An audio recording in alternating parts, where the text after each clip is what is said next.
tell us a little bit about yourself and what businesses you're involved in right now. So I was born and raised here in Regina, and just right out of high school, I found that I had that natural calling to know what I wanted to do with my career. I had started in high school answering phones at my uncle's salon, and just jumped right in, right out of high school, went to beauty school, learned cosmetology, and I worked for my uncle in his salon for about 2 years, and just had this urge to continue growth. And I went through university thinking maybe a teacher, maybe a psychologist. What else would it be that I could, continue learning while I was still doing hair behind the chair? And that didn't go for me. So I entered into Dale Carnegie program as a 10-week program, 1 day a week, and it changed my life. I really developed a lot of my self-esteem and learned a lot about myself. And this is where I kind of formed the business vision and very cool. Opened my own salon at 21 years old. Wow. Okay, so you used to work in your uncle's salon. Can you tell us the name of that salon? Because lots of people listening will be from Regina and probably even know it. Yes, of course. United Artists was I do remember. Yes, I do remember. Still there with her team. And Dad's moved on with his son and wife now. They have a salon and they're opening a second salon. So it's kind of in the family then. It's kind of in the genes. Would you look at that? Definitely. Did either your mom or dad have any involvement in the industry? No, my dad was in sales and my mom really supported us throughout our whole youth, being at home with us and in the administration, as well as help me with Shear Escape. Okay. So. Wow. Okay. So there, we've got a name. That's the first business. That's the one that you started at 21 was Shear Escape, right? Yeah. Was the original location on Albert Street or? Always on Albert Street. It's always been there. Right by Earl's. Yes. Okay. I know it well. I am a customer. Though you and I never met through that relationship. We met through something, through WESC. We met. The Women Entrepreneurs presentation. Yeah, through that presentation. Exactly. Very cool. Okay, so let's continue. So did Dale Carnegie, and then other businesses have come into the picture. So tell us a little bit more about that. Well, becoming an entrepreneur at 21, and I think the big thing was 2005, there was no Facebook.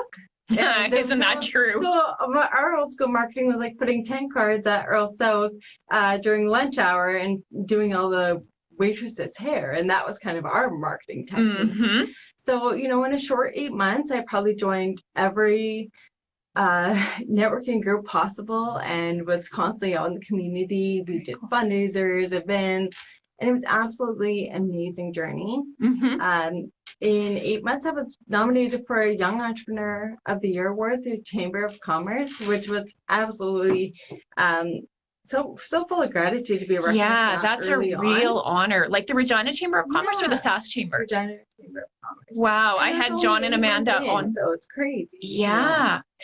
Okay, so one question. 21, starting a business, like financing. Did you have to go through the bank process at that point? And wow, at 21, there was no way I was... I think I, went out and bought a blazer and, I felt like I looked the part and put my spreadsheets together showing my projections. And there was a really great online application that walked me through the journey. And I still to this day recommend people to use that application and just go through the journey of what they're going to do to make it successful. Absolutely. One of the things that I've often heard sort of on the sales side of a business is every no is one step closer to a yes. And so you have to go through that process. You have to go through that journey. Hear a couple of no's along the way, and that gets you to your yes eventually. 100%. Is that was kind of your approach too? Yeah. Okay. Yeah. Okay. So 8 months in, first business, I know you had some life events that happened. I don't know if you want to go down that path, but tell us what happened next in Candice's life. Yes. Well, I experienced a life-changing event. It was actually an assault that led to me having a central stroke. Wow. I had to learn to walk, talk, eat, see again, and it totally uprooted my whole world. I felt lost. I had been living this life of passion, and it was the first day at work in the morning and the last one there at night, and it was just filled with inspiration and vision. And all of a sudden I was in a hospital bed, trying to understand whether I'd ever get to do hair again. And I understand that they told you at one point that you couldn't. Yeah, I really wasn't able to use my left arm at all. And still have challenges to this day, but nothing visible to those who aren't with me day to day. Right. Okay. And so I think that I learned a huge life lesson that life is precious. And really early on in entrepreneurship, where I started working smarter, not harder, and diversifying my portfolio into rental properties and going out there doing personal development like Tony Robbins and walking the hot coals and unleashing that power within. It wasn't just my story and how I was going to grow as an entrepreneur. It was building that team that was going to execute this vision. So talk about this Tony Robbins program. You mentioned that to me before we did our interview today, and that's a program I'm not familiar with. So tell me a little bit about it. Well, there's a couple. There's one called Unleash the Power Within, which was about 12 to 14-hour days. They're super intensive. Wow. It's a very intense person. And you finale ended with walking hot coals. And literally?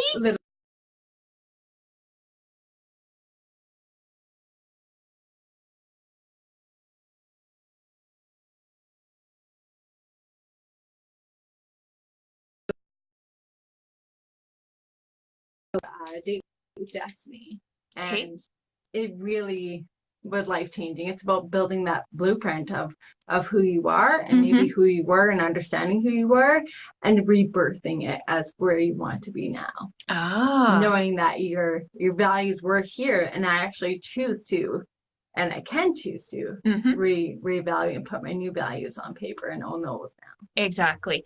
And I've heard many times the importance of knowing your values, but then living your values and having the ability and the confidence to say no, because something doesn't fit within your values. 100%. Right? Excellent. Yeah. Okay. So I'm hearing that personal development, professional development is something that's huge for you. Why? Like what makes you want to do that? What's driving that? I think that naturally as a leader, you're constantly put in this position to have others look up to you and learn from you and be inspired from you, and they want to have that mentorship. And so that is a commitment for continued growth. And if I'm seeking continued growth, I believe that those who are surrounded with me day to day and choose to be on the team with me also continue their growth and reach their full potential. Absolutely. Yeah. So I remember hearing you talk back in the spring, the first time that we met, and I heard your story. So you still have Shear Escape. Yeah. You're also a owner in the Style Academy, right? And there was a really fun story that sort of came to being an owner there. Do you want to quickly touch on that? To becoming an owner, yeah. Well, I mean, there were so many things that led up to it, and in 2012, we, myself, Chris Pritchard, who's my cousin, and my uncle Dan Pritchard's son. Got it. And got to put the picture together. Exactly. We were talking around the table and got introduced to Chelsea Peterson and started Saskatchewan Fashion Week. And this was right around the time where I was exploring trying to open a beauty school, and there was a franchise, there was all these other options. I was working with a consultant trying to explore which version was going to be the best version of achieving this goal and this vision of raising our industry standards. Right. And we kept hitting a no with the banks, no with the franchise, it just kept hitting a no. Okay. And so Fashion Week burst, and I was able to really grow as a person. Like I was referred as like earning a degree. I had learned that honorary degree, right? Oh my goodness. I learned from so many amazing people. That founding member team was just so precious. And so from there, the second year of Fashion Week, I seen the previous owner of Richard's Beauty College, Deb Forsberg, and she was ready to retire and ready to let Dana and I take on her legacy and take it to that next level. And she believed in us and our vision. And so she sold the beauty school, Richard's Beauty College. We were at North Broad, and that was 2013. Okay. When we purchased it, 2015, we rebranded, relocated. Mm-hmm. And in those 2 years, I also had 2 healthy baby boys. Let's just do everything at once, right? And this Shear was 10 years old by then.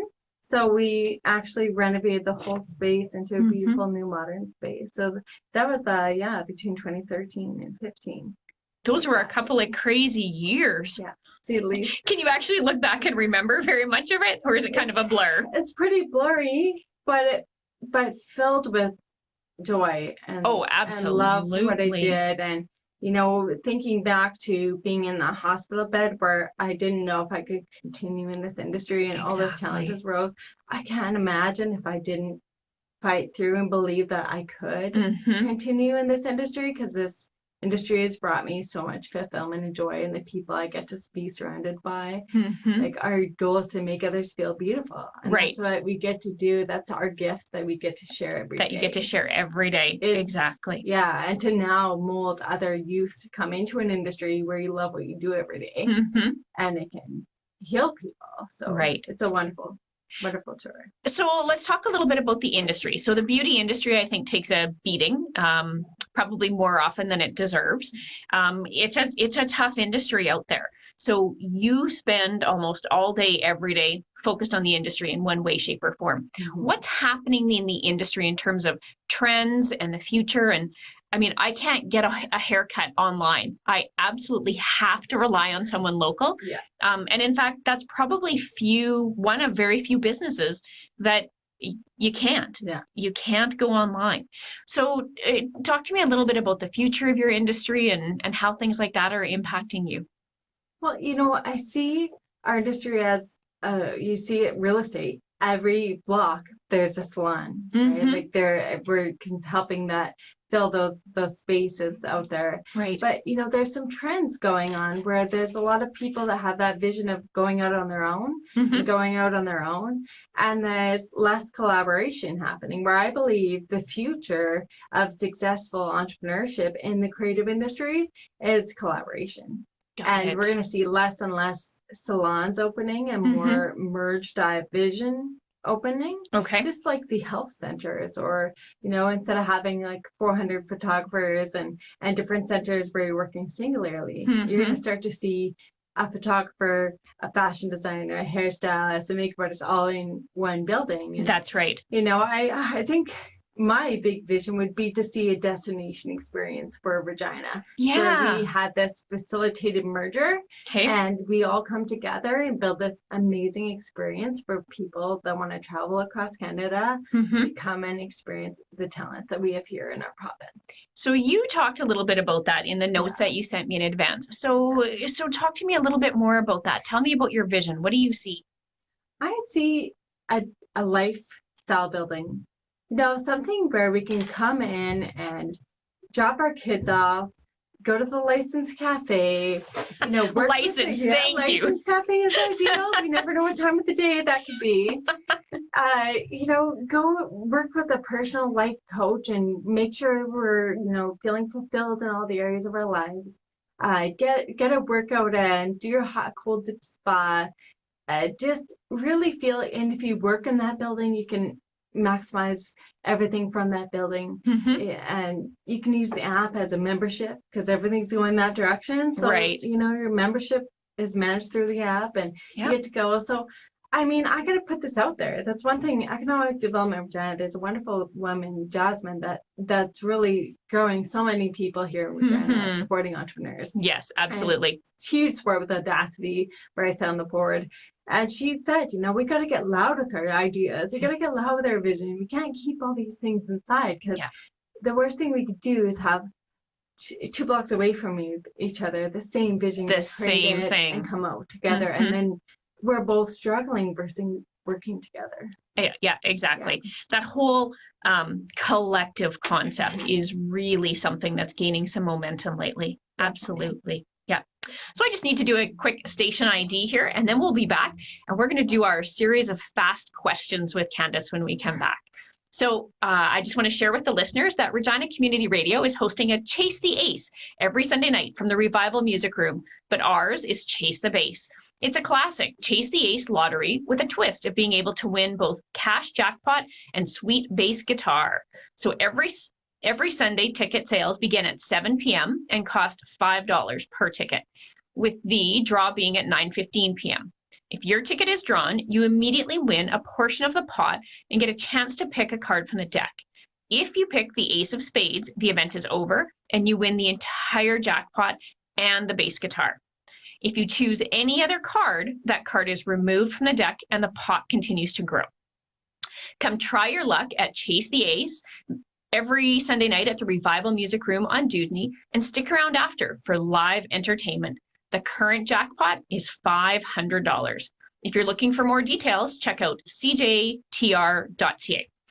Okay, so before I start to ask Candice some of the fast questions, today's a pretty momentous day in Canada. 17th of October, cannabis is now legal in Canada. Does that have any impact on your industry? Well, definitely at the school level, we're dealing with young youth that are already, going through huge life changes, first time living on their own. So I do believe that this may be a challenge in the school, and it could impact, the education that they're receiving and the boundaries we have to create. I mean, it already exists in our administration when they first get enrolled with us, but we're gonna have eyes wide open. Yeah.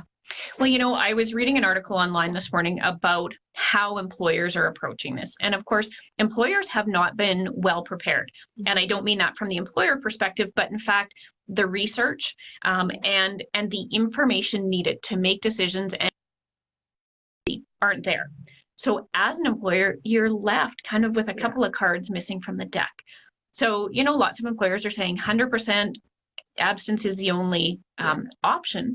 And of course, the difference between cannabis and alcohol is cannabis stays in your system, I believe, for 30 days. Now, I'm certainly no expert, but that really starts to change the landscape. And I would expect that you will see an impact at the school level, simply because now we can indulge where we've never been able to legally before. Yeah. I think it'll make a huge difference. You definitely smell it on people more so than cigarette smoke. So I think it's a key indicator. Yes. It's going to be a little easier than harder, but exactly. Just the conversation. All right. Well, let's head into our fast questions. So for anyone listening, I always like to ask our guest on the show a couple of really quick speed questions, just get some fun answers from them. And because I'm fortunate enough to know a little bit about Candice, I know she has young kids. So I kept that in mind when I came up with some questions for you today. And we're going to start with an easy one. What's your favorite animated character? Theirs. Pardon? Theirs. Their kids. Oh, no, yours. Your favorite animated character. Peppa Pig. Oh, okay. And why? Because I have to ask that one. You know what? Their family journeys are just always so fun. Yeah. It makes me want to go recreate them. That's awesome. Your family, sports or culture? Culture. Culture. What kind of culture? What do you guys get into? I'd say just getting out and exploring, experiencing what is offered locally, and being exposed to the arts. I think that's just it's heartfelt. It's a lot of heart, blood, sweat, and tears goes into the arts. Exactly. So for sure, that's where I'd love to expose my children more. They're 2.5 and 4, so it's a little young yet. But still, there's lots to pick from, right? There's music classes, art classes. Yes, there's lots and lots to pick from. Okay. Yeah. Time balance. How do you balance it all? You know what? Fulfillment is kind of more my language now versus, but I'm a planner. You're a planner. Live by your day planner, live by your calendar. Yeah. Do what you need to do. I'm creating my own that hopefully will launch this year. Your own day planner. It's a life planner. Life planner. Okay. Yes. Wow. Will that ever be cool? Yeah. Tell us a little bit about that process. Like, how are you creating your own life planner? I just was really inspired by Tony Robbins' seminar, The Date with Destiny. And when you start to chunk your lives into compartments and you start to see these empty boxes, you realize you become aware, self-aware, the categories you haven't spent time growing. Got it. And I think that awareness is something that can serve us all. There's a lot of sensitivity with mental health right now, and being a young mother, trying to balance all the things. I'm not alone. There's so many of us out there. And I think just it will help remove the loneliness of thinking, let's write it down, and you feel more complete, you feel more aware. And I've certainly heard a number of times, any kind of journaling activity, any kind of type of gratitude activity, those can be incredibly powerful when mentally you're struggling in any way, shape, or form. Most right? Definitely. Yeah, definitely.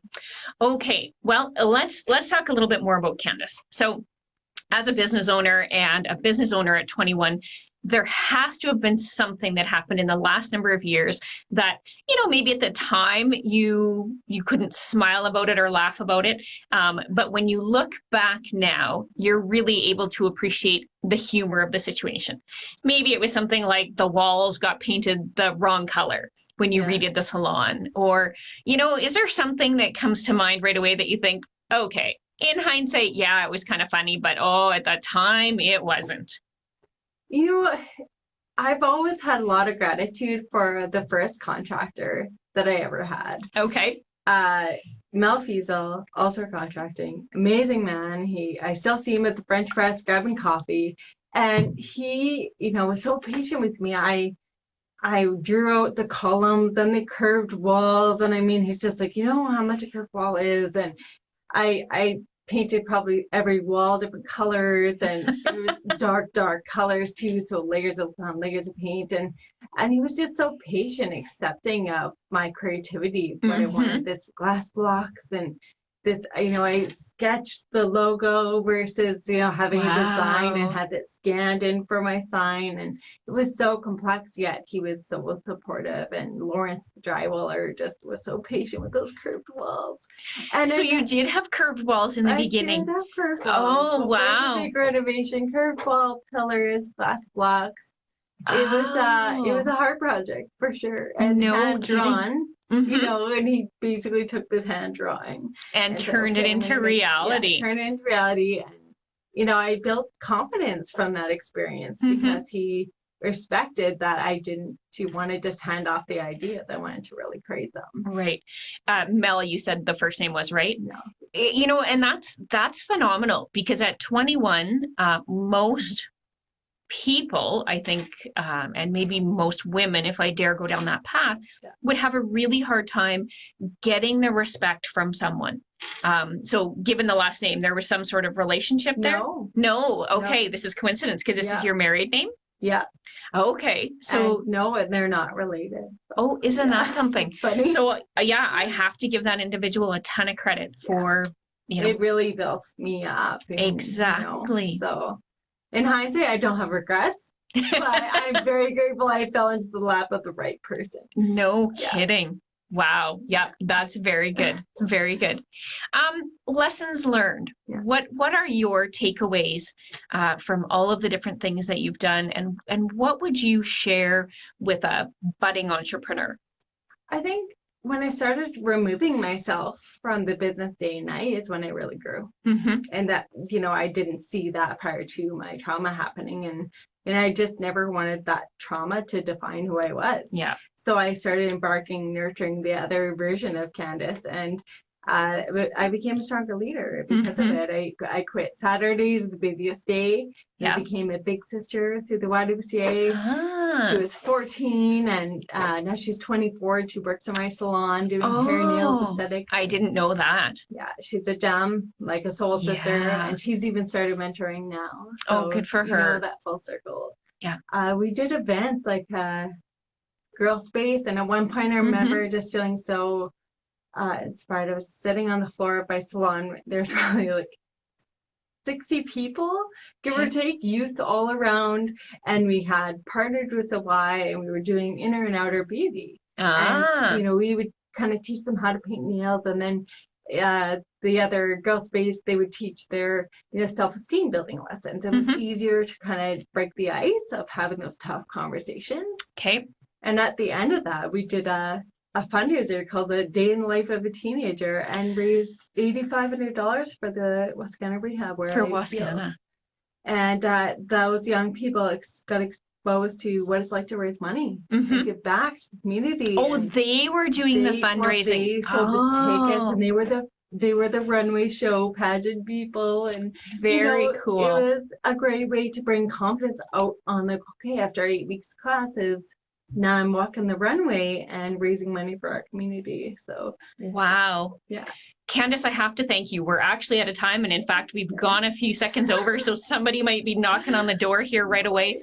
What an amazing journey you have had. Just incredible. Thank you for coming and sharing that with us today. I'm honored to have you as a guest, and I am very grateful for you being here. So thank you. Thanks. I will be back on October 31st, Halloween, to talk with Dr. Gina Grandi from the University of Regina, Faculty of Business. And she's going to talk to us a little bit about the partnership the faculty is now creating with an organization called Powerhouse Media. And Powerhouse Media is all about helping women entrepreneurs. See, I'm past my time. My lips don't work anymore. She's all about helping women entrepreneurs take it to the next level. If you'd like to be a guest, you can email me at barb@abovethefoldcanada.ca or reach out directly on Facebook or Instagram. Just a reminder, you can submit your questions in advance of the live show on our Facebook page. I'm your host, Barb McGrath, local business owner and Google evangelist. Of course, my title changes every week. Thank you for the opportunity to be here today. Sherry will be back with you next week at 12 o'clock. Remember, you worked hard for your success. Don't keep it a secret.